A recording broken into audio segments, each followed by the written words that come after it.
শুভ দুপুর বন্ধুরা, আমি আজকে একটা নতুন রেসিপি ট্রাই করলাম। রেসিপিটার নাম হচ্ছে সয়া চিলি। তো আমার ছেলে সোয়াবিনের তরকারি ভীষণ পছন্দ করে। আমি যেরকমভাবেই রান্না করি না কেন, আমার ছেলে সোয়াবিনের তরকারি খুব খুশি হয়ে খায়।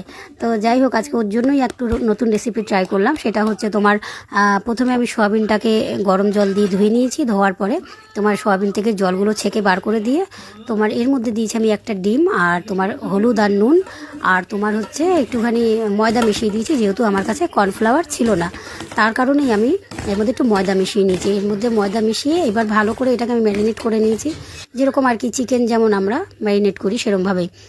তারপরে আমি এর মধ্যে ক্যাপসিকাম দিয়েছি, টমেটো, পেঁয়াজ কুচি, আদা কুচি, লঙ্কা কুচি, রসুন কুচি সব কুচি করে রেখে দিয়েছিলাম আগে থেকেই, তার জন্য বেশি সময়টাও আমার লাগেনি। আর এর মধ্যে আমি রিফাইন তেল দিয়েছি। রিফাইন তেলটা ভালো করে গরম করে এর মধ্যে সোয়াবিনগুলো ভালো করে ভেজে নিয়েছি, একদম সুন্দর করে ফ্রাই করেছি, লাল লাল করে। দেখো তোমার পুরো মনে হচ্ছে না ডালের বড়া যেরকম হয় সেরকমভাবেই, দেখতেও খুব সুন্দর লাগছে, ভীষণ সুন্দর লাগছে। তা এরকমভাবে ভেজে তুলে রেখেছিলাম আগের থেকে। তারপরে আমি মশলাটা মানে তোমার পেঁয়াজ আর ক্যাপসিকাম, তারপরে আদা রসুন এগুলো সব ভালো করে ফ্রাই করেছি, লাল লাল করে ভাজা করেছি। করে এর মধ্যে তোমার নুন হলুদ সব দিয়েছি, নুন হলুদ দিয়ে ভালো করেই মানে ভাজা ভাজা করেছি।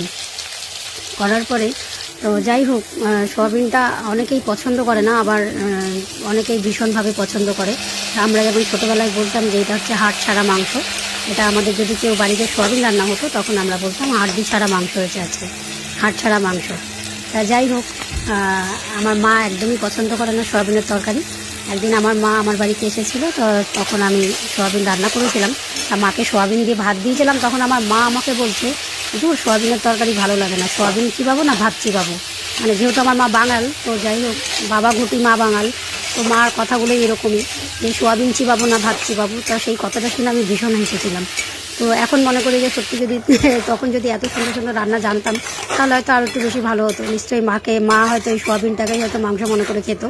তা যাই হোক, এবার এর মধ্যে আমি সয়া সস দিয়েছি আর টমেটো সস দিয়েছি, দিয়ে ভালো করে এটাকে ভাজা ভাজা করে এর মধ্যে জল দিয়ে দিয়েছি। জল ফোটানোর পরে মানে জলটা ফুটে যাওয়ার পরে সোয়াবিনটা দিয়েছি, দিয়ে এর মধ্যে নামানোর সময় আমি একটু ধনেপাতা দিয়েছি। ধনেপাতা দেওয়ার পরে দেখো তোমরা কত সুন্দর হয়েছে খেতে, মানে সত্যিই বলছি অসাধারণ খেতে হয়েছে।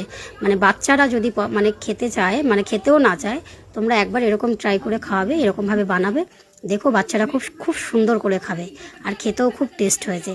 তো আজকের জন্য এটুকুই, টাটা। কালারটা দেখো একবার।